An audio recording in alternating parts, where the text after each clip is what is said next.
I'm sorry, sir, you're on mute.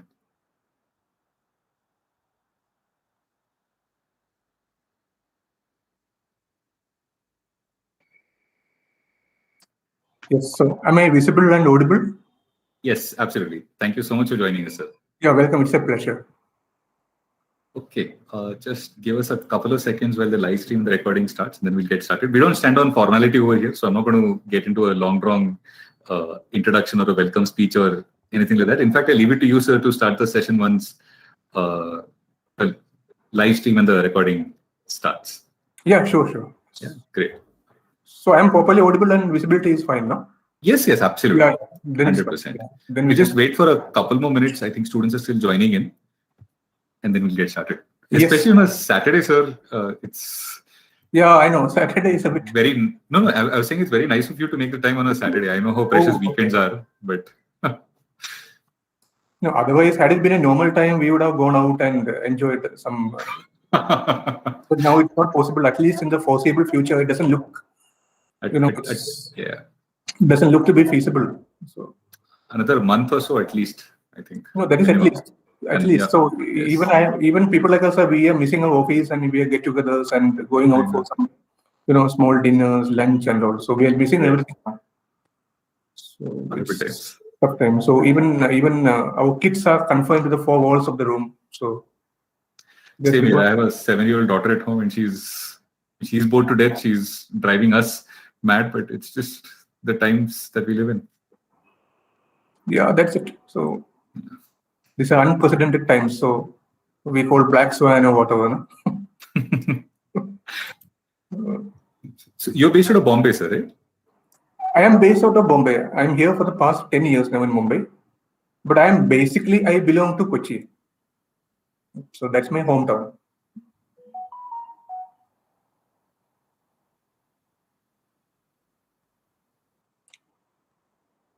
Hello, can you hear? Hello? So you're audible, I guess. You're breaking up. Yeah.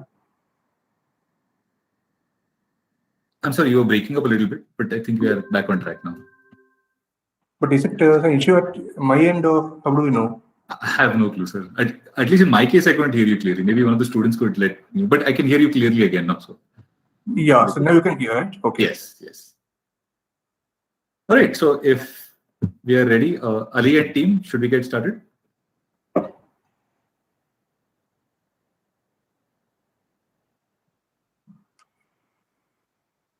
Ali, you're on mute. Yes, sir. I think we can start. Fantastic. Great. Okay. So, sir, all over to you. And once again, thank you so much. So, good afternoon, everybody. So it's indeed nice to talk to students of such an old and preeminent institute like the Gokhale Institute. The other day when you guys wanted me to talk on what it takes to be an economist in the corporate sector, so one thing I was sure that my task would be lighter. I'm sure that all of you would have already done a fair amount of research and deep dives into this area. To be sure, I know that you all are very passionate about the discipline of economics and would like to make a career in this field.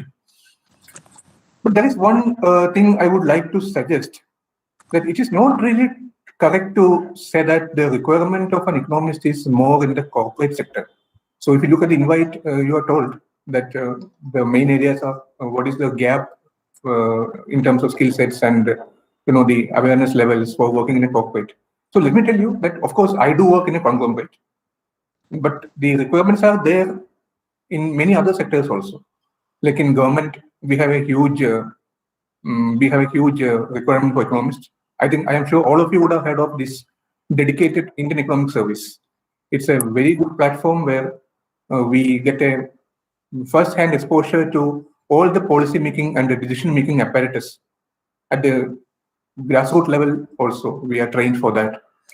This is one area. Then we have a lot of requirements in the regulatory institutions like the Reserve Bank of India, the SEBI, even for that matter, the Insurance Regulatory Authority, etc. Then again, we need economists in the healthcare sector, in the non-profits, in certain emerging areas like sustainability, green financing, the environment domain, etc., etc. But of course, it is indeed true that corporates, whether they are big or large or medium-sized, invariably everybody nowadays have a fairly big economic research unit where a lot of good research and a lot of policy-making inputs are also given to the top management. So that way, of course, if we look at it, there's a good enough demand for economists. But I would suggest that each of you should keep your eyes and ears open and choose what is good for your interest and based on your skill sets and your passion and what you would like to do. The good news is that there is an exponential demand for economists. It holds true anytime. So that's the good news. And the canvas is very wide. You have a very big canvas. That is another plus point for students who are graduating with economics as a discipline. And I would urge you to, if possible, at some point, complement your master's with a PhD also. That would add great value to your analytics and the way you look at things. Now, of course, coming back to your core area, what it takes to be an economist in the corporate field. So what I would like to do is I would just like to share my experience of I felt, which I came across over the past 17, 18 years in this field. Now, I started my career, in a PSU bank, and we had a couple of economists when I joined. It was early days, around 2004-05. Private sector had, of course, in a small way, started hiring economists, but the trend of private sector taking economists had started in a brisk way from 2005 only. So my first thing was with the PSU bank. But it was very interesting. So I still remember one assignment which the top management gave us, our economics wing at that point of time. We were a very small wing at that time. We were only we were only 2 or 3 persons at that point of time.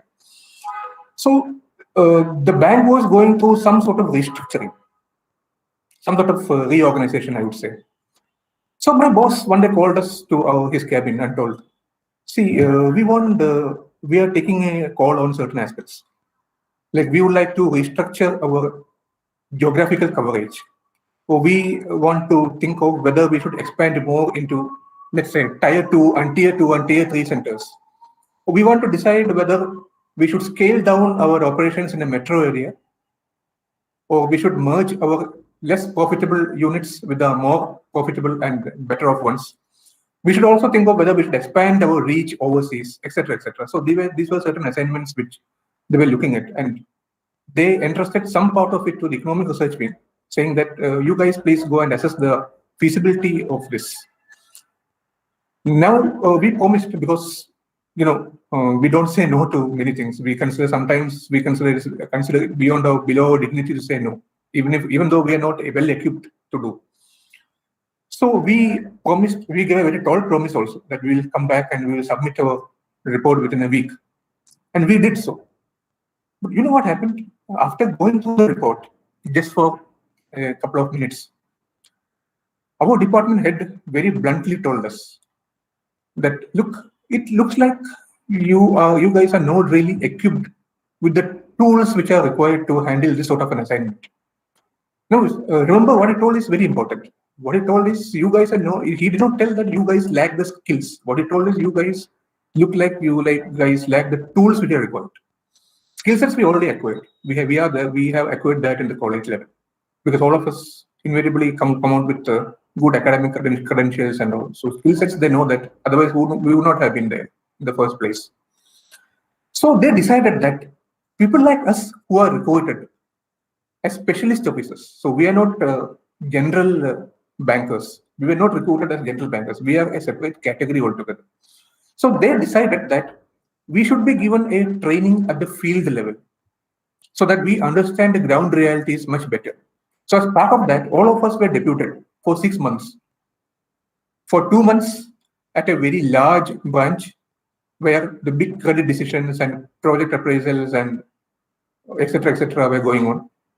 After a couple of months, 2 months, we were sent to a small branch, and then again to a medium-sized branch. So what we gained out of this is a better appreciation of the nuances of what is actually happening across the field level. And when we came back after 6 months to the parent department, that is economic research wing, we found that we could better appreciate the entire banking sector, what is happening, what is NPA, how credit decisions are happening, how interest rates are fixed, all the nuances. And I have to confess that it did us a lot of good also in terms of our future career and the way we look at things and our perspectives as well. So my humble suggestion to all of you is, whenever you get an opportunity, or if at all you get an opportunity, whether you're working in a conglomerate or corporate or in the banking sector, if you get an opportunity to work in the field level, please use that. Please don't shy away from it and try to understand what are the ground realities. Because that will make you a better economist. In the sense, if you blend what is happening at the ground level with your theoretical knowledge or the framework of economics, it will add a lot of value to what you give as inputs to the policymakers or your top management. If possible, you can ask for a stint also, nothing wrong in that. You can ask proactively to send you to the field, and so that you get a feeling of what is actually the ground situation. Usually, otherwise, what happens is we get confined to the economic research department. We produce a lot of research reports. We write papers. But many a time what happens is, whatever we write are sometimes, in fact, a number of times, these get divorced from the reality. So people slowly lack interest in reading what we're writing. So this is one thing I thought I should share with you guys, that it is important to have a good exposure at the field level. Go and work for some time in the general operations area, and then come back to your parent department. So it will be, I guarantee that it will be a very promising and fulfilling experience when you go ahead in your career. Second, always think of one major aspect. Whenever you take an assignment or whenever you try to do an assignment on your own on a voluntary basis, keep one aspect in mind always. How does the work I do add value to my organization? So when I say add value, it can be in many different forms. It has many different dimensions. It can be either adding value to the profitability or either adding value to the top line. So what really it means actually? So I'll just give a small example. Nowadays, you would have heard that India is going to be a part of the global bond indices. So we have different bond indices like the JP Morgan Russell, we have the Bloomberg Barclays Bond Index, we have the MCSI Index, etc. So what happens is, when we list or when we are part of the bond index, after a couple of years, we are going to get huge amounts of foreign portfolio investments, which will reduce our fiscal deficit. And that will in turn reduce our rate of interest. So if you come across such an item, you can do some analysis And you can give a suggestion to your top management that after 2 years, interest rates are going to come down. And it would be better that if at all you are planning any fundraising, you defer it now and you can plan after 2 years, because then you will be able to raise the funds at a much cheaper cost compared to what you are doing, what you might do right now. This will be a good input to your top management. Executives have little time. They don't have the patience and time to read newspapers and go and do analysis themselves. So they would have missed over several important policy making and several decisions which come out of the government and the Reserve Bank of India, etc. So if you can be of help in analyzing these kinds of developments and give your own inputs on interest rates, exchange rates, etc., and highlight these at the right time and give certain suggestions like this, that would be an eye-opener. Now, I have to caution you one thing here. It is not really important that they implement your decision. They may ultimately take their own decision, but your job is to highlight what is good, what according to you is the right way, what you think are the developments and nuances which are happening in the policy making and the global and domestic economic scenario. That is your duty. The ultimate decision making is with the top management, including the CEO or the CXO level people. So keep your eyes and ears open for whatever is happening around you and try to. So my limited point is keep your eyes and ears open and try to analyze one thing. Try to always think of how your work adds value to your organization. Always ask this question before you start a particular assignment. This is one important trait which will be highly appreciated. So otherwise, what happens is they will simply say that, of course, we are getting a lot of research reports, but it doesn't really add value. In fact, we may be knowing a lot of things. We may have come out of our colleges with flying colors. We may have great academic credentials, but if our knowledge is of little relevance or significance to the organization, then it hardly matters. So this is why I caution you on this. These are all on-the-job learnings. Definitely, you will come across this. You will learn on the job. But since this is one major area of our interest today, I thought I should highlight this aspect. Now, third, the way you write your reports, the way you highlight your findings. Now, the hallmark of an expert is this: how you are able to de-jargonize even the most complex topics. So how do we do that? It is very important to understand that not all of the people who read your reports, or not everybody is an economist, not everybody is a CFO, not everybody is a financial sector expert.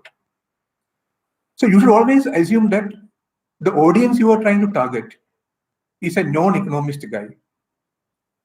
So your writings and your reports should be as simple as possible, as lucid as possible, so that even a layman can understand what is it that you want to convey. But at the same time, it doesn't mean that the quality should be lost. You should be able to strike a balance between the quality and at the same time trying to structure your reports and whatever you present in a very lucid and very simple manner, so that anybody should be able to answer. So, we sometimes say this, that even the grandmother should be able to understand. So it should be as simple as that. That's how we put it. So in my previous stint, I was with a media organization. So we used to have a lot of eye for details, but we used to ensure that as much as possible. Of course, in certain cases, it's not really possible. We used to ensure that things are put across as simple and as lucidly as possible. So this is one area which we have to be very careful. Again, when it comes to so this is regarding the non-verbal, the written communication. Now, when it comes to the the verbal communication, remember that invariably in any organization you go as an economist, you will be interacting often with the CXO level and above people. So I mean the chief financial officers, the MD and CEO. These are the kind of people. This is a level at which you will interact. And executive time is very short. They are very busy people. They hardly have time to pour over reams of papers and reports. And even if you give a presentation, let's say for simplicity, you are giving a presentation on the state of the Indian economy. You may have 20 slides, but he or she hardly has the time to go through all the slides. Maybe he has only 15 minutes to spare for you. So you it is very important for an economist or the person who is presenting to ensure that what is there in 20 slides, you are able to summarize in 5 slides, taking the key points at the same time without losing the significance or the relevance, and put across very strongly what you want to pitch. This is very, very important because executive time is very short. Sometimes they don't have more than 10-15 minutes to spare. They have n number of meetings and other operational issues to look after. So if 1 or 2 times you, let's say, don't meet this kind of criteria, they may not encourage, or they may not encourage you, they encourage another time, another presentation. They'll simply say that, look, we don't have time right now, let's come back, let's see after some time. So try to be very concise, sharp, precise, and to the point in whatever you present and whatever you write. So this is another suggestion which I would like to share, because these are certain pitfalls we also came across in the early part of our career. Sometimes we feel that the lengthier it is, the better. But nowadays, the norm is the shorter and the crispier it is, the better. So should be smart enough on these kinds of developments, these kinds of areas. So these are the major 3 areas. Then again, another dimension which I would like to highlight is the modeling part. In fact, many of us have done a lot of modeling. We have done software packages, we have done SPSS, then we have come across tools like the R, and there are like certain complex tools also, like eViews, for instance. I think it's not really available right now very freely. I don't know. So we tend to use that very often. Yes, of course, the econometric tools and packages are very, very essential, very important guide and very useful tool for policy making. But remember that these are no substitutes for your on-the-ground experience. So let's say, I'll tell you an example. Let's say you are taking one time series data for 30 years, and you are forecasting what is the rate of inflation after 1 year. And your econometric modeling based on variables like fiscal deficit, then the treasury yield and the bond yield, interest rates, the repo rate, and let's say forward market premium, etc. It throws up some particular value. Let's say now it is 6%, and your econometric modeling says that it will come down to, let's say, or it will come down to, let's say, 4% after 1 year. But let's say that suddenly, within this 1 year span, the rupee has started depreciating very sharply. Let's say that, suppose the rupee has come down from 75 to 77. So what happens? The imports will get costlier. The banks and all will be at a loss, and they will have more NPS, and they will slowly start hiking the rate of interest. So inflation also will rise because commodities will get costlier, imports will get costlier. So inflation may go up. Instead of coming down to 4%, it may actually shoot up to something like 7% from 6%, which is now. So these are the pitfalls when you rely solely on econometric modeling. Of course, what I say is that modeling is very, very important. In the sense, it's a very useful tool for decision making, but always have an ear to the ground for what is actually happening and what is happening at the regulatory level. Because ultimately, all these variables will also be influenced by what our regulators and policymakers decide. Not everything is very linear. In fact, life itself is not linear. Otherwise, COVID would not have disrupted the entire scenario. So don't assume things are very linear. Things are not linear. Things are quadratic. Things are parabolic. So modeling is a very good input, but don't rely only on modeling.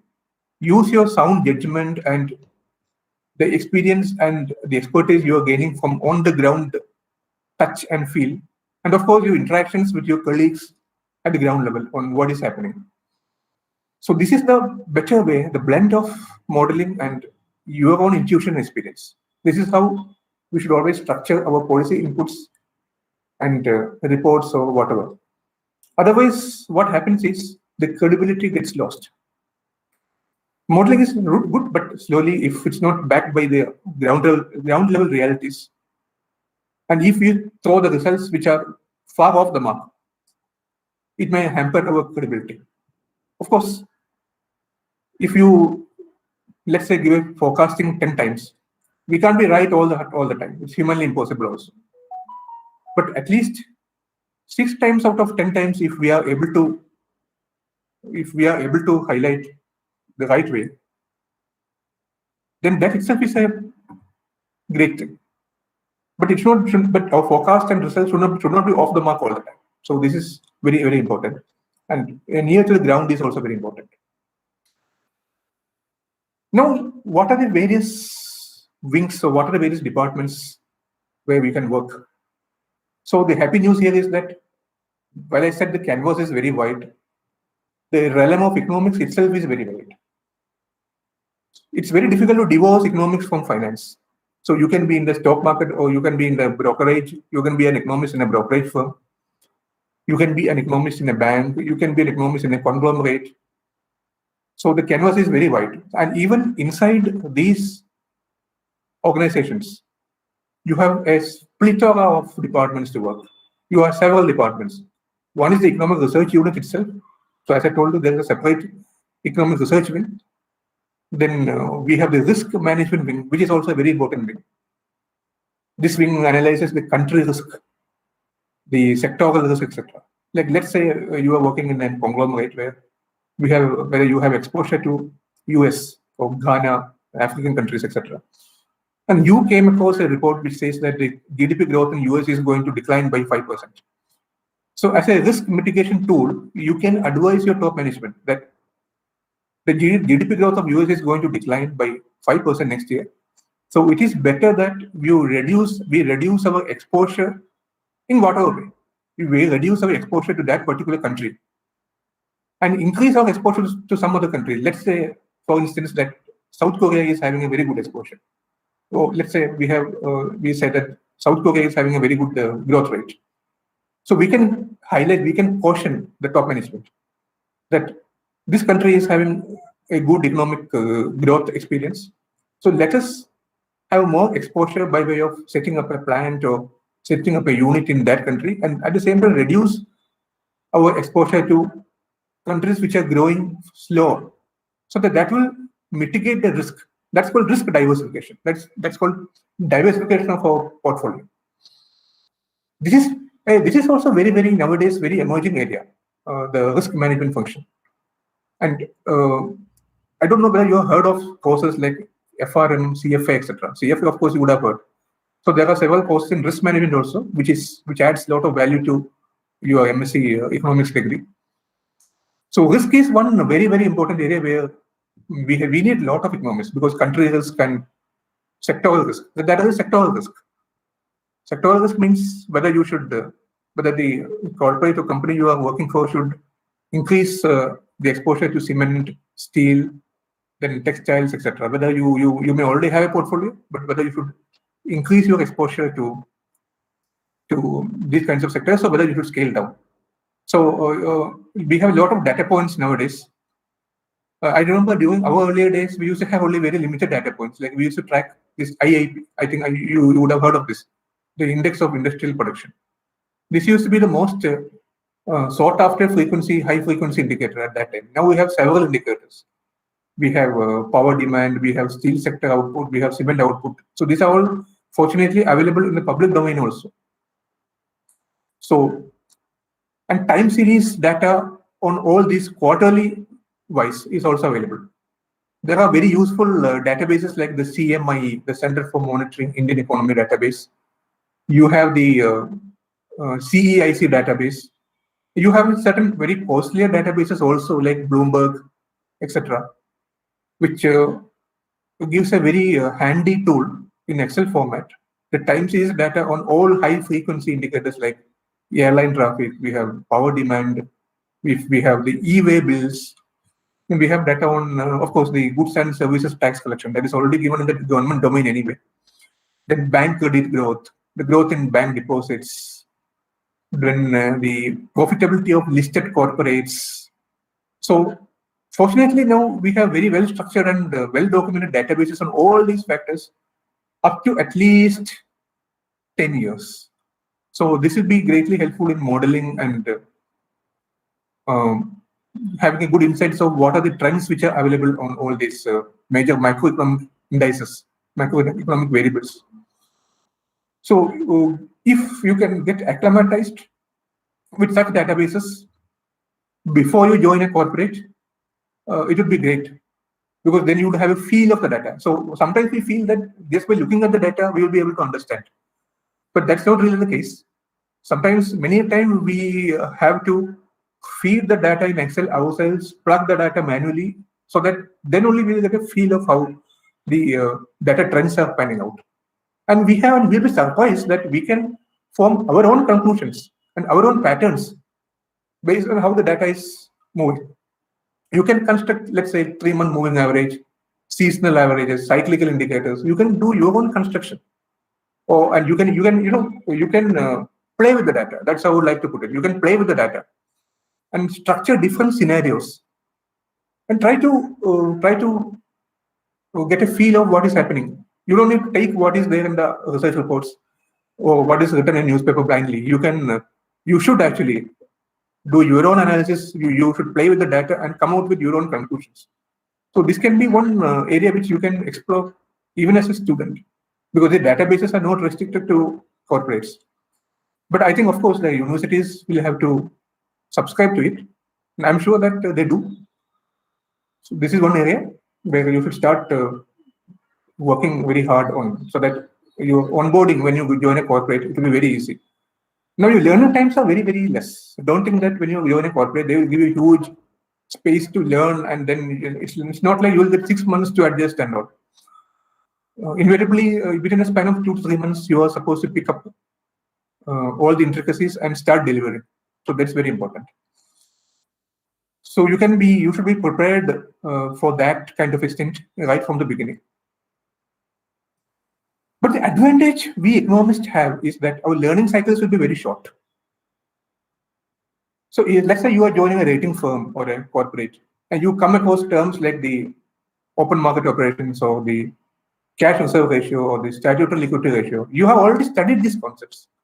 So when you come across these terminologies, it will be very, very easy for you to understand compared to a non-economist fellow. So this is where you score actually.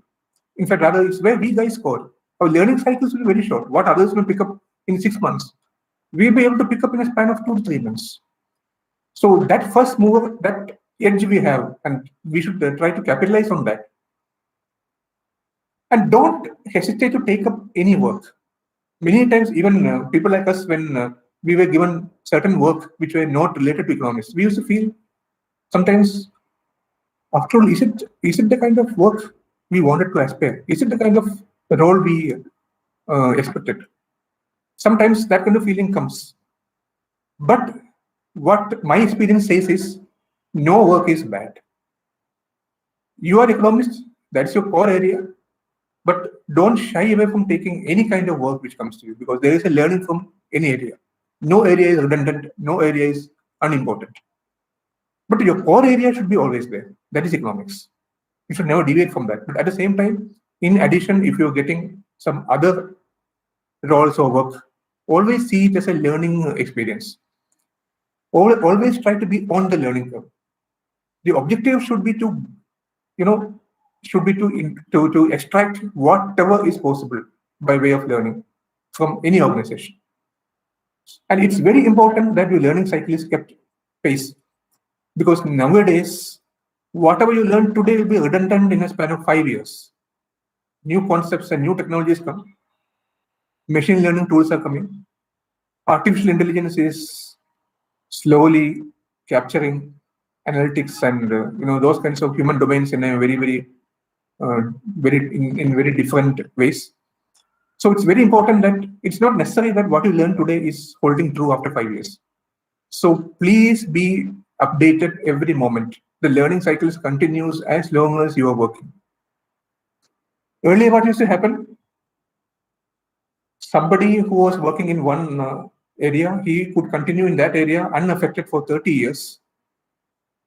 But the downside of that was his experience is 1 multiplied by 30.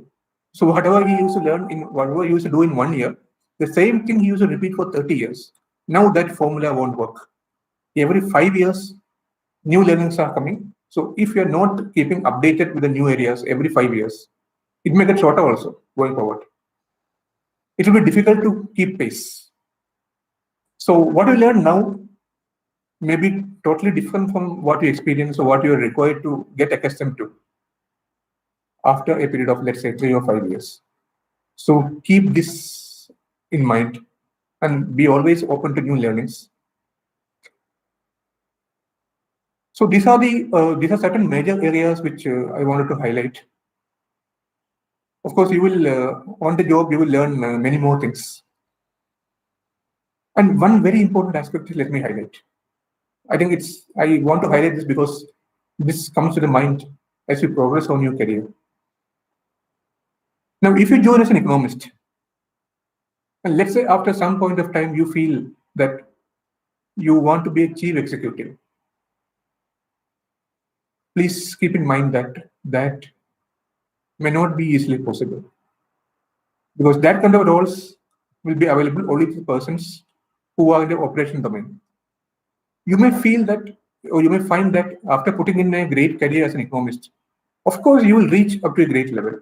You will climb the ladder up to a very, very respectable level. But then you may find that you're getting stuck for a long, long period of time at that particular level, after you reach a particular level. Now, it doesn't happen because there is no regard for your work. It's not because they have lost faith in your quality. It happens because there is a demarcation between a specialist officer and a generalist level person. So if at a point of time you feel that you want a higher career, much, you want to rise to the CEO level, let's say, then it will make sense for you to switch over to the general operation field fully. Then you will no more be called an economist. But whatever you have gained as an economist over the period of time, over all these years, it will definitely give you an edge over the others in your future career progression. So this is one thing which I think you guys should keep in mind. Very, very, it should be very particular about this. Otherwise, what happens is after some point of time, we feel that we are being treated badly. So the opportunities are very wide. The canvas is very wide, and you need the right brush to paint with. That's all what is required. And keep your eyes and ears open. There are many, many areas. Be very good with databases and always have a good grasp of the macroeconomic indicators. Be on a habit of going through the Government of India websites. Of course, there are a lot of information on that. Be hands-on with that. There is plenty of information. In the sense, you will feel exhausted. There are a lot of information. Then Reserve Bank of India website is another key area where a lot of reports, apart from research papers, are uploaded. So it's humanly impossible to read each and every one, but at least make it a habit to go through the website at least once a month.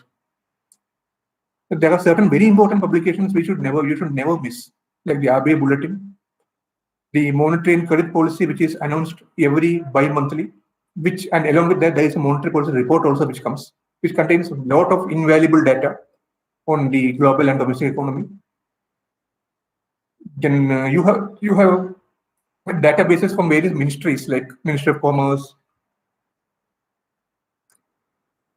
then Ministry of Power, etc. Nowadays, they also give out data at a very consistent basis. So you better have a very good grasp, very good grip on all the data.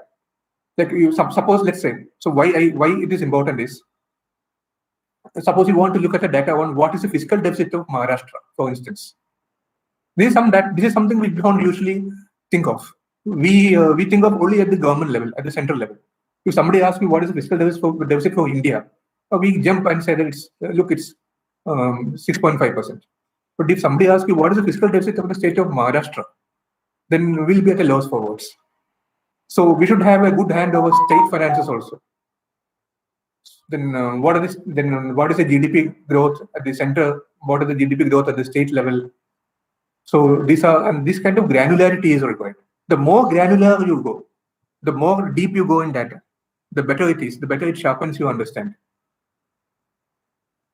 and it improves your ability to give the inputs and the kind of support which is needed from your policymakers. Then there are a lot of statistics also, a lot of material on the corporate bond market, on the government securities market. This is a separate thing. So apart from economic research and risk management, I told you two wings. Many organizations have a treasury wing also. That is where the interest rate forecasting and equity market participation, the currency movement forecasting, US dollar, GBP, pound sterling, euro, the currency movements are also tracked. So it's a very, very big department. These departments are there in banking, in corporates, almost anywhere. And nowadays, there are a team of economists in these departments also. Like for instance, HDFC Bank, for instance, they have a big economics wing in the treasury department. So they track very closely the movements in exchange rates, the interest rates, etc. In fact, many other banks and non-banks also have. This is one area you can explore. Nowadays, you can demand also. Suppose the institution takes you as an economist, you can indicate your area where you want to work. You can work in the treasury wing, which gives a lot of insight. In fact, I would say that a stint in treasury is very, very important. You should ask for a stint in treasury, which will give you an idea of the bond market, how the bond market works, how the government bond market works, how the corporate bond market works, and what is the interaction between the credit market and the bond market. These are all very, very vital tools which you will gain when you work in these departments. So be very proactive, don't shy to demand certain areas which are very important for your future career, and also in the same also to develop and groom yourself as an economist. And apart from corporates, don't leave out academics also. It's also a very promising area. You get a lot of scope to do research.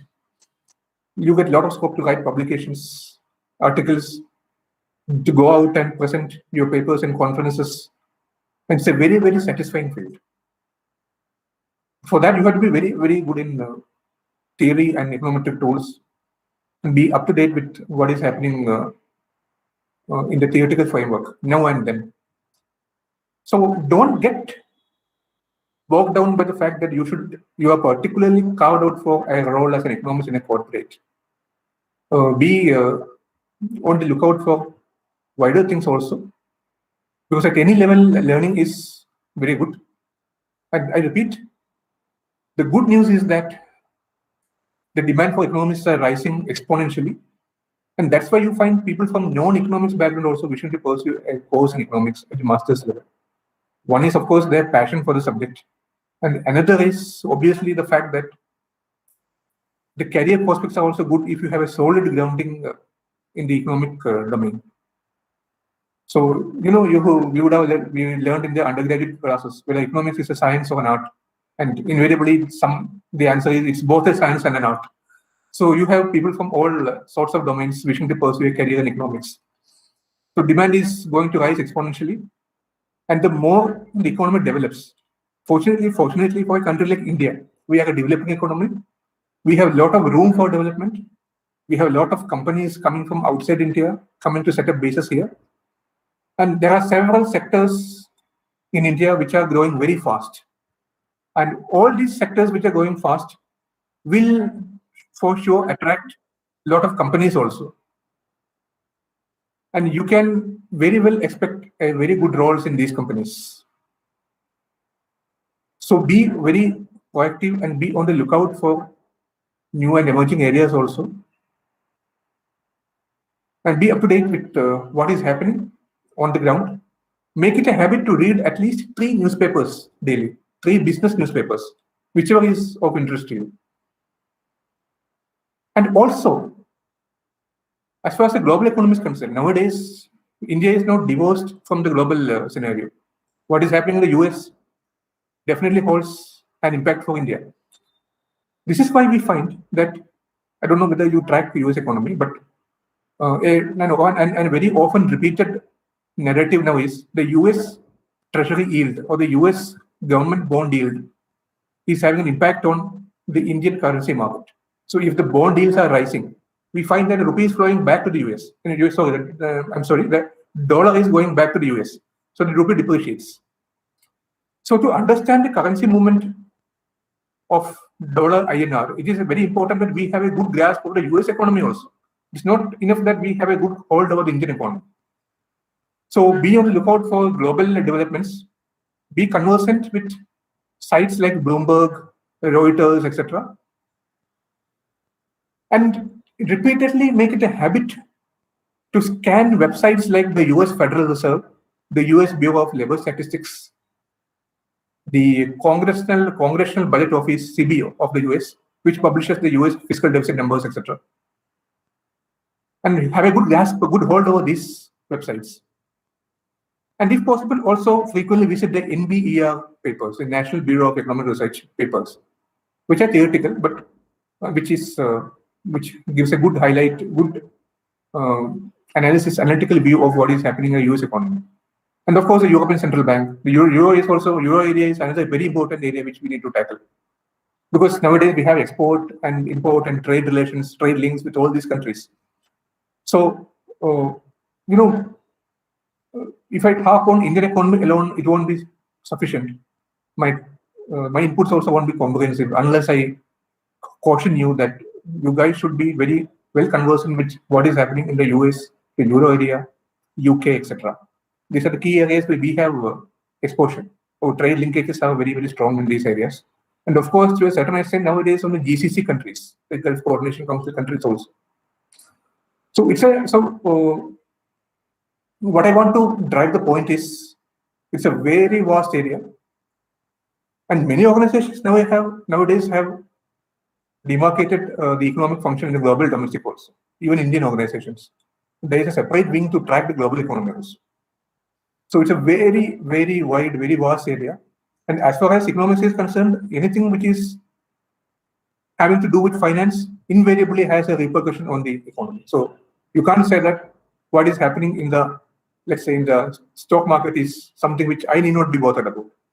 What is happening in the stock market, or what is happening in the bond market, what is happening in the derivative market, all are very important for an economist. There is nothing you can say that this is not my cup of tea, or this is not pertaining to my area. So the only way to keep abreast is to keep an eye for details. Every day, learn a new thing. Of course, humanly, it is impossible to learn or to know each and everything. That is not expected also. At least 2-3 publications or business newspapers every day is very important. And as I said earlier, always be sharp, concise, and precise. Always don't shy away from making a request for a field assignment, because that always sharpens your skills as an economist. Because economists ultimately cannot get divorced from the ground reality. So here one very important quotation, very important remark given by a former minister is very important, former union minister. In fact, we have a post called Chief Economic Advisor to the Government of India. I think you all are aware of this. So some minister was asked, why do you need a CEA for India? You have a lot of IAS officers who are very well-trained forces, well-trained bureaucrats, who have been trained right from the grassroots level, working as district magistrates and went up to the secretary level. So why do you need a chief economic advisor across the ground? So one document which none of us should miss is the economic survey, which comes on the eve of the budget every year. It contains voluminous information about whatever has happened in the Indian economy for the past 1 year. Apart from that, there are certain policy suggestions also, which can make India march forward. We can make India march forward to a better scenario. So it's a voluminous document. So it's very important that we go through the main contents of the survey every year. And the budget is another major event which all of you should invariably watch and try to analyze. If you go to the Government of India website, indiabudget.ac.in, a lot of documents are uploaded, and it contains several interesting data which you won't find if you Google it, you won't be able to find it very easily. There are several data which pertains to expenditure, income, what are the allocations to various ministries, then what is the total collections under the National Small Savings Fund, how it is used to finance the budget deficit, etc. It gives a lot of learning on what is actually happening at the policy making level for the economy as a whole. So budget documents are very essential tool to have a grasp of what has happened for the entire year gone by and what is in store for the coming year. And that sets the tone for several variables also, like interest rates, exchange rates, how the RBI will react, what are the decisions which the Reserve Bank of India is going to take in the future. These are all dictated by various elements which are there in the budget. So it makes sense to have a good grip and good grasp over all these dimensions. Again, the list is endless. So if I want to talk, it's I can take a day, I can take 2 days to list out all the details. And it is very important to have a good company of fellow economists. So you may have an economist in your organization. It is very important to get well networked and to interact very well with your fellow economists in other organizations and understand what they are doing, what is their area of research, what are their major findings. And attend major events. Nowadays it's online and it's very easy to attend also. People are encouraging, nobody is restricting entries nowadays. So attend all possible webinars, anything on the horizon or anything which expands your horizon in the field of economics. You should never leave any trail of that. You should never leave an opportunity to miss that. Aspects which I thought I would highlight. I think on the job, once you start, you will get to know many more things because it's a very evolving field. So even if I talk too much, it runs the risk of being redundant over a period of time. Because as I said earlier, as I cautioned you earlier, what is relevant now may not be relevant after a period of 5 years. Things are changing very fast. You always be abreast with technology. Be on the lookout for courses, short term or medium term, on analytics or whatever happens in your domain, so that you don't lose track of what is on the ground. And always be on the learning curve. Don't get satisfied that you have learned everything. Things are changing very fast. And refresh your basics also. Don't throw away your books after you leave your college. Once in a while, read your academics, be abreast with what is happening. Brush up your what you learned at the master's level and all. Because that will also be handy. The theoretical foundation is always strong. Although when you join the job, you will find that whatever you have learned, many things are not exactly what is actually happening. There are various ways in which things are working. To cite a small example, you would have studied, we all have studied that interest rates are fixed by the demand for and supply of money. But when you enter the field, you will understand that it's really something very, very complex. There is something called the Asset Liability Committee. They meet often. They see the deposit rates. They see how much inflow of deposits are there, how much outflow of deposits are there. They see the credit demand. They see the risk element. They see the average tenure of a loan. They see the average tenure of a loan portfolio. There are several things which go into deciding even a small variable like interest rates. And they see, of course, what the peer institutions are doing. So my limited point is, whatever you learn, it's not something you can simply transplant when you go to the corporate world. There are several discussions and several dimensions which are involved. So you will suddenly feel surprised that sometimes you may feel that, whatever I have learned is something totally different. It's like you are entering a totally strange area. But it's all part of the game. I really ensure that I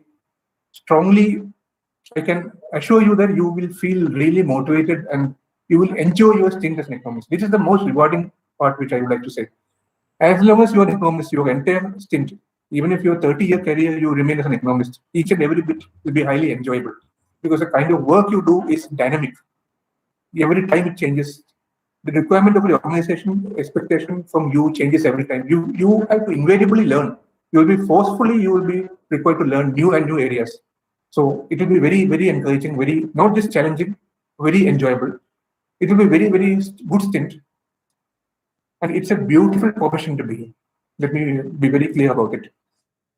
So I would say you are lucky that you have chosen this particular field. Nowadays, it's a very, very very not just demanding, very satisfying career also.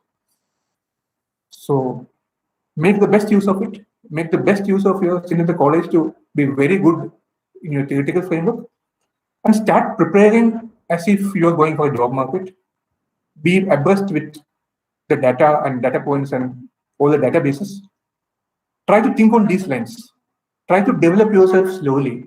Try to have this mindset of try to place yourself as if you're working in an organization as an economist, and try to visualize yourself what you would do as an economist, and try to visualize how the work you do impacts your organization. Try to have these thoughts whenever you're having leisure time. Try to put yourself in the shoes of a practitioner and slowly start drifting away from your role of solely being a student. I think that's the best way to make a very smooth transition. But for that, be very, very abreast. It's not easy. You may feel it's easy, but it's not easy. Being updated every day, reading 3 newspapers, opening websites on a daily basis or at least on a weekly basis, scanning through the data, creating your own Excel sheets. That's one thing you can do. You can create your own Excel sheets and feed data, manually feed the data, and see how the patterns are evolving. You will yourself find it very interesting. Let's say you are feeding the trade data, quarterly, monthly trade data. You are feeding it for, let's say, 2 years. You will yourself come to know how the patterns are evolving. And you can play with the data, as I said earlier. You can, let's say you are seeing only exports. You can further divide the data, and you can say what is a non-oil, non-gold imports. Exports minus gold, imports minus oil, etc., etc. So there are different ways of looking at it. So start preparing yourself on those grounds. At the same time, enjoy your academic stint. Have a great time in your college, and enjoy your stint as an economist. And whenever you have time, give back to your institution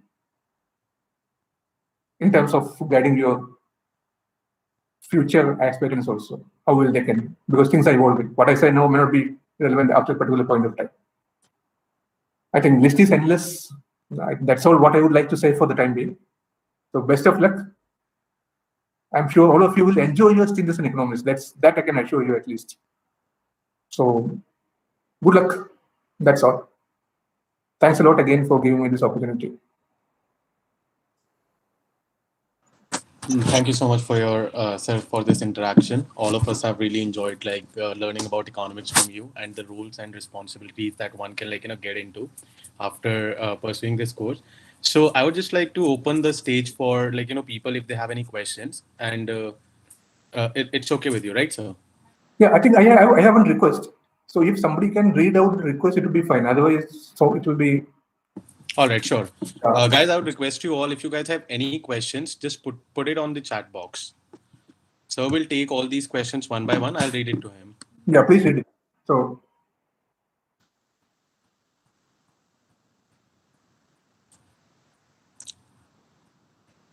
we are also streaming live on YouTube, so we might be receiving some questions from there as well. So I'll start taking a few questions that we have already. So what you do is you can pick up and choose. Sure, sir, sure. Rather me picking up. Yeah, please. So one of the students has asked, how important is it to publish a paper in the current corporate scenario? So basically, when people are doing research, how important is it to get it published, and how useful it is? So this is one question that we have received. Yeah, so actually, let me be very frank with you. Many corporates nowadays encourage publications in reputed journals. So if I take our case also, so even in our group, they encourage our economics wing to publish articles in newspapers, not just newspapers, articles in big good journals like Economic and Political Weekly and famous journals, because that is one way where we can be visible.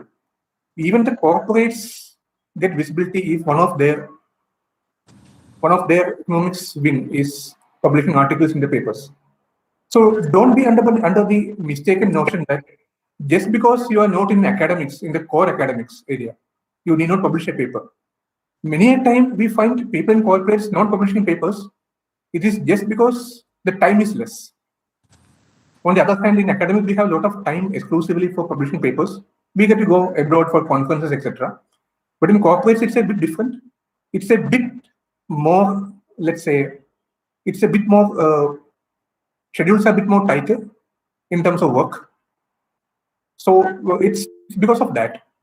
It doesn't mean that if you're working in a corporate, you need not publish a paper. And it's very, I would sum up saying that it's very important. Don't leave that particular angle. It's very important to publish papers. If you're getting time, then well and good, and you should go ahead with that. All right, sir. The next question is with regards to being aware of about global affairs. Apart from Indo-US, Indo-US and Indo-EU relations, which ones are more relevant for us? Like which are more important? Yes, sir.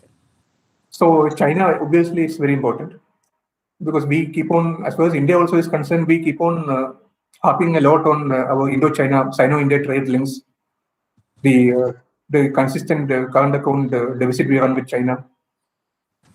And a lot of Chinese companies also sometimes come and invest in India, in Apple, in mobile telecom sector also. We have we have many Chinese firms which are interested. So the China angle is very important. For the policy making level, at the government level also, they talk a lot about China. So Chinese economy is one where we can track. And then Africa is also there. Some of our corporates do have an exposure to Africa. And certain countries in that continent are growing very fast, like Nigeria, for instance. So tracking these economies also would be useful now and then. It all depends on the evolving scenario, there is no hard and fast rule. But US, European Union, China, etc. are certain countries where we have a consistent trade linkages, where trade linkages are very high. So from that standpoint, it is much relevant, much important to track these countries. But apart from this, it's important to track other countries also, depending on what is happening on the ground. Like for instance, if you see the banking sector, for instance, many of our banks have correspondent banking relationship with banks in Africa. Now, certain African countries are at a high risk. So if you're a bank economist, for instance, it's very important to track because there is something called counterparty risk. You are exposed more to Africa as a bank, for instance. Your counterparty risk will be higher. So if you track these economies very well, you will be able to caution your top management towards that extent. So it all depends on the evolving dynamics. So I think that's all what I would answer to that.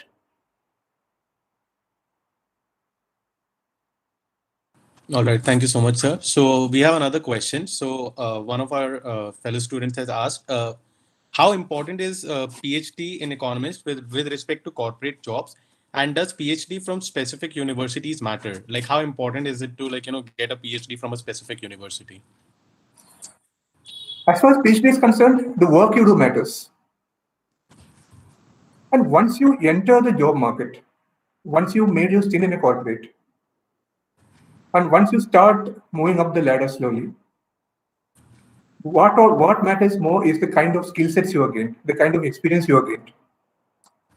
Of course, doing from a particular school matters to a certain extent, but more than that, what matters is the kind of work you're doing.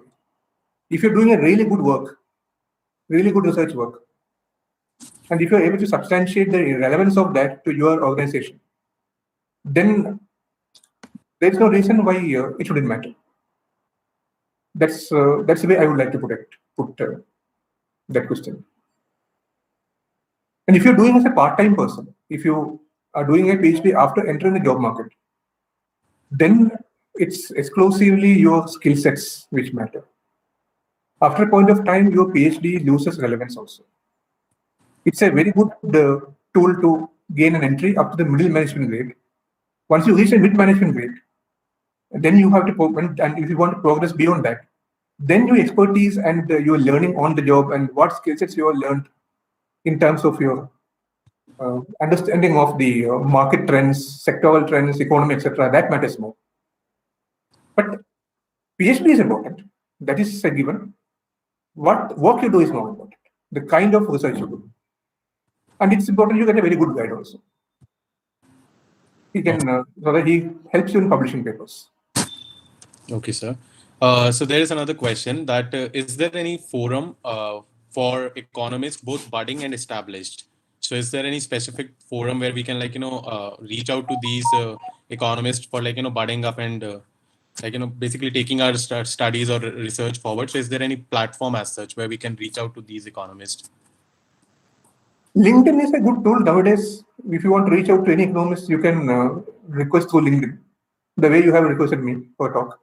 So that works very well while LinkedIn also. Nowadays, and economists, I'll tell you one thing. One very good thing about economists is they are all very good human beings.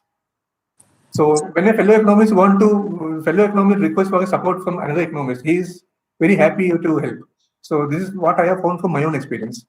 So we feel very free to reach out to any economist you want.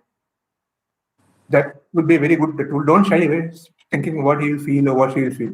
So there is nothing like that. So my experience says that once you reach out and put across your point, then it should be a very good way to go forward. And regarding forums, unfortunately, many forums are there, many industry level bodies are there, but these are usually open to people who are working as a practitioner. As a student, it may not be so easy for you. I'm not saying it is impossible, but it may not be so easy for you to gain a direct entry to certain forums. Of course, you can try to attend some seminars, lectures, etc., which they make it accessible to all of us online. But directly attending such forum meetings frequently and all may not be really possible as a student. But of course, once you are in the market as a practitioner, then we can very well think of that. All right, sir. So you mentioned about how important is it to get acquainted with the research methodologies and different database. So one of the questions that we have is how important is to be efficient in using these software for analysis, Python or R or any other software. How important is for an economist to learn about these softwares? Yeah, these softwares are very important as a good tool. That's what I mentioned. Software knowledge is very important in the sense it is a tool for decision making. It is a means to an end. It's not an end in itself. So yes, please. Yeah. So my question, this is my personal question. So there are people who belong to engineering field as well, and these people are getting into technology as well as the data science part of it. So yeah. How do you think if they have any edge over economists like us when it comes to specific jobs such as data analytics? So Yes. Do they have an edge over us? Actually, I'll tell you my experience. If you look at our own organization, Aditya Birla, for instance, we have a separate data analytics wing and a separate economics wing. So one doesn't exclude the other. Data analytics is solely dealing with data crunching. So you know what a data analytics means? How you can decode patterns of data from a huge volume of data. Like you are given 30 years data quarterly. And based on the software tools, what is the pattern you are inferring from that 30-year time series data, which is on a quarterly? So 1 year, 4 quarters. So you have 120 data points. So how do you make meaningful conclusions from 120 data points? That is what data science does. Of course, data science is emerging now, but economics are actually not something which, of course, I'm not saying economics and data analytics, data scientists are mutually exclusive, but they are mutually exclusive also. They are also mutually exclusive. But economists deal with economy, interest rates, exchange rates, how the global economy functions. What are your views? That is what economists do. Data science deal with the data patterns. They highlight the pattern. They say that, look, for 30 years, this is the data, and the customer of your institution has this kind of preferences based on his data points for 10 years, let's say. Based on his data points for 10 years, this is how his behavior is going to be. These are the products he will prefer. These are the services he wants from the institution. This is the kind of inputs which a data scientist gives. An economist gives inputs for the economy as a whole. He is more to do with macroeconomy. What are the government policies? What are the impact the government policies have on your organization, etc. Data scientist does more of a microeconomic management. He is more to do with individual. So I will put it differently. While data science, so if you allow me to juxtapose, or if you want me to paraphrase, I'll put it like this: a data scientist deals with micro, while an economist deals with macro. They are not mutually exclusive. They are not mutually exclusive, but they are mutually exclusive also, because one doesn't hamper the other. Of course, if there is a good interaction between data scientists and an economist, it does wonders for the organization. But many a times it doesn't happen. There is a watertight, there is a Chinese wall. In future, you will find that there is going to be good interaction. But let me assure you that these two are different, at least for now. And even if they're not different, one is not going to overtake the other in terms of importance. Economists are always valued. They have their own value and place in any organization. So don't worry about that. But having said that, if you want to study data analytics, go forward. It's welcome. But don't think that economics will be excluded just because you're not part of a data analytics team. That's not going to happen. All right, so we have this one very interesting question. So Sure. somebody wants to know, what are the few groundbreaking economic findings by Indian academics or Indian corporate that you feel deserves more recognition? You mean Indian corporates in general? Yes, sir. Indian corporates in general. Like, what are a few groundbreaking economic findings by them which actually needs more recognition? So I would say like this: there are several groundbreaking policy recommendations by many corporates. Some of the policy decisions which come from the government of India, mainly from ministries of commerce, Ministry of Industry, etc., are actually recommendations made by economists from conglomerates. I won't say solely economists from conglomerates, but the recommendations which are made by the corporates by taking the support from economists. Like we have certain schemes like the export-import scheme. So we have the foreign trade policy, which is formulated by the government of India every 5 years. The next foreign trade policy is due. I think it's very imminent. We have schemes like the RoDTEP scheme, that is the remission of duties and taxes for export and import. These all schemes are devised by taking a lot of heavy inputs from conglomerates, because these are conglomerates which are ultimately going to get affected. So the economic research wings in corporates do a lot of research on the export trends and export patterns of India, the trade linkages of India with other countries. That's why I harped on this earlier, the trade linkages of India with other countries, and they publish papers. Of course, it doesn't go out.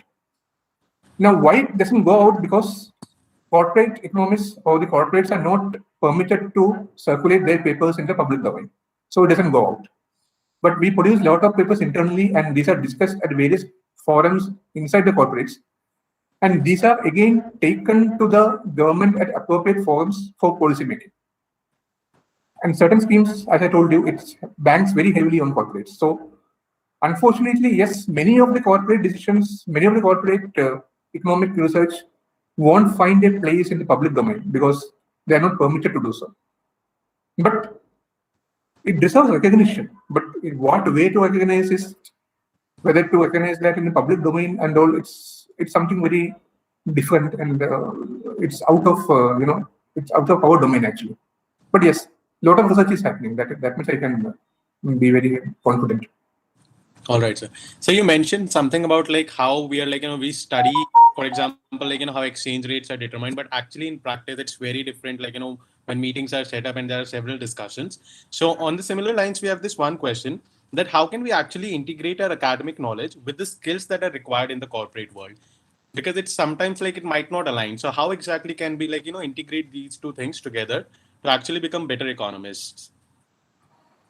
Yeah, that's a very interesting question actually. So many a time, that's what at the end of the session I told, that you will find that many of the learnings which we have taken in the academics, it's not really it's not exactly gelling with, or it's not exactly aligned with what we practice as a practitioner.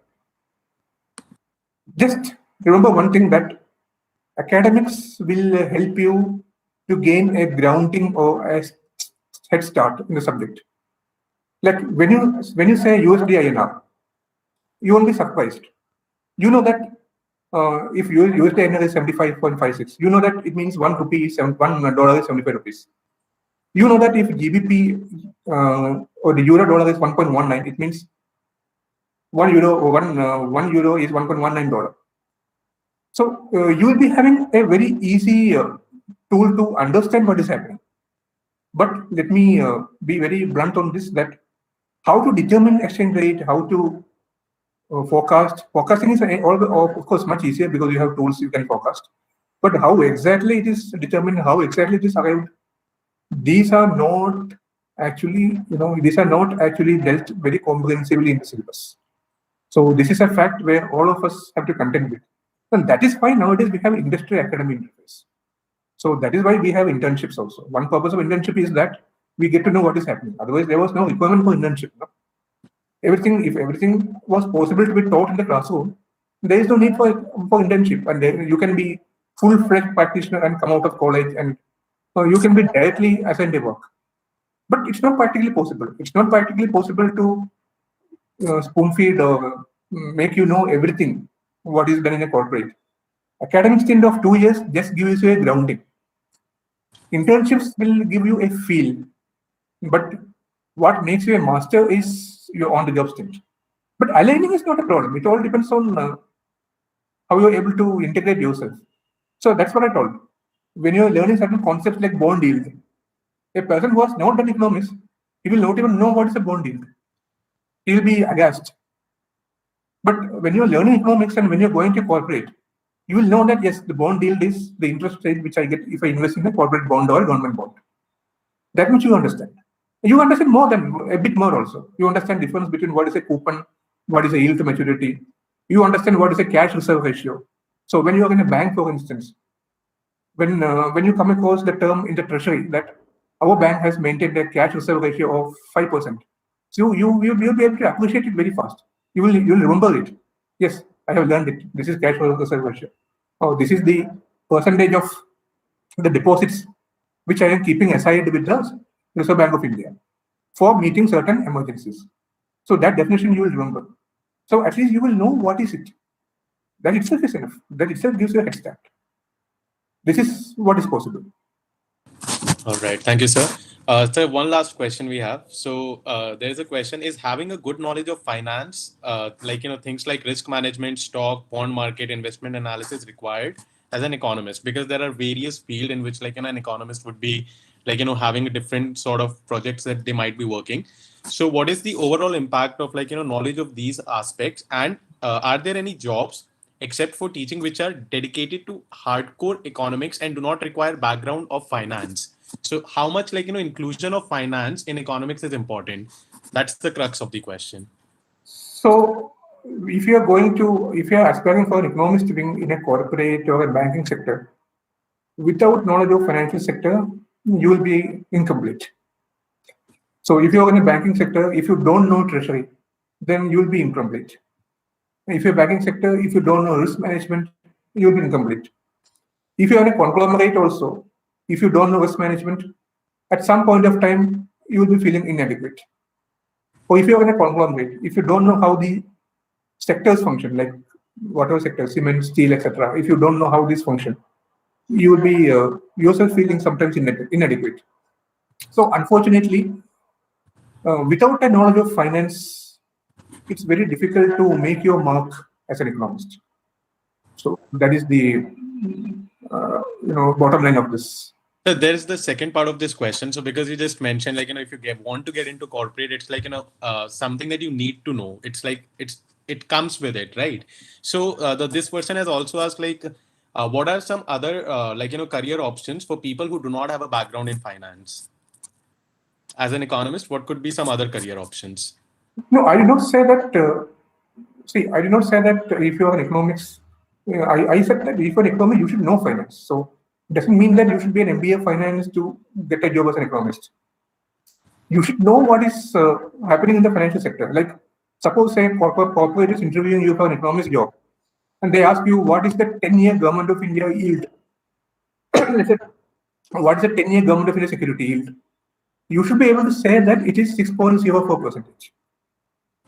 So you cannot say that I don't know what is the government of India security yield. But that doesn't mean that you should be very, very good in finance. No, that's not what I mean. You should know finance in the sense you should know what is happening in the financial sector. But sorry, if I convert it in the other way, I did not mean that. So apologies for that. What I meant is you should have a peripheral knowledge of what is happening in the financial sector.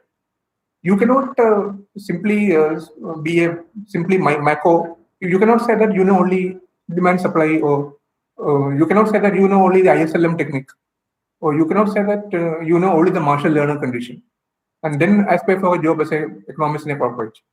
You should know certain things which are happening. Like suppose, what is fiscal deficit of India? If you have no idea of what is the figure, then what happens is they may feel that you are not up to date. If you don't know what is the bond index, let's say India is going to be part of the global bond index. If you have not even heard of what is the global bond index, then the feeling comes that this guy is not up to date with what is happening in the Indian financial sector. Or if you have not heard of the Reserve Bank of India monetary policy tools like repo rate or the bank rate, etc., then what happens is the feeling is you are not trying to be glued into what is happening in the economic domain. So this is what I meant. So we can't be a know-all of everything on finance. That even the financial sector experts cannot do. What I mean to say is at least a peripheral knowledge of what is happening in the economy and the financial sector is important. And unfortunately or fortunately, economics is very vast. The canvas I told you is very, very vast. So all are interlinked. Anything finance is linked to economics.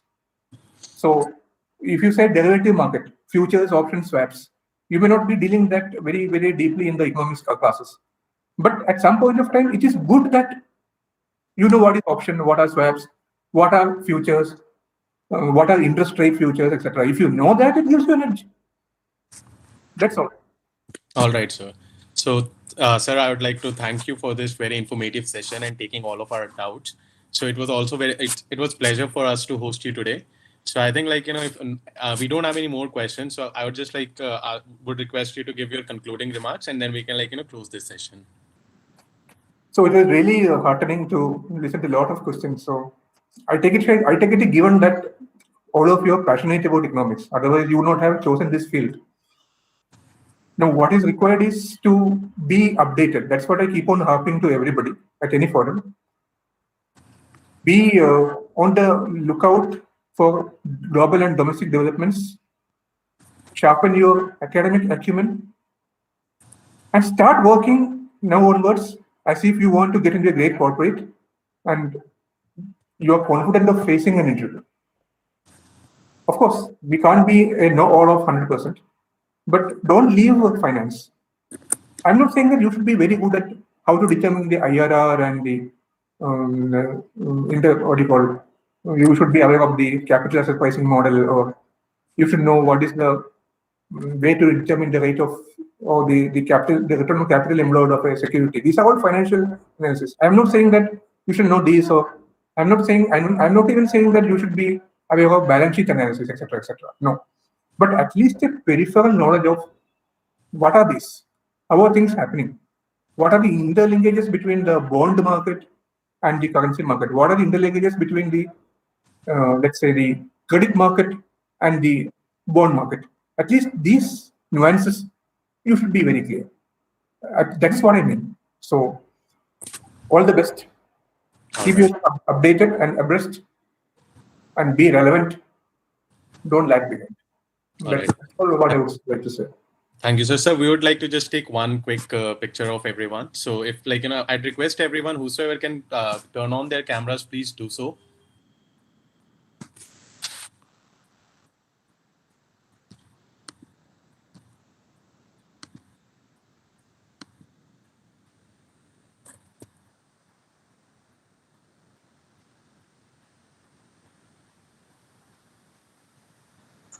All done. All right. So thank you so much, sir. Yeah, welcome. It was a pleasure to interact. Thank you so much, sir. Great. It was our pleasure to host you today. Thank you. Thank you. Thank you so much, sir. Shall I leave? Yeah, sure, sir.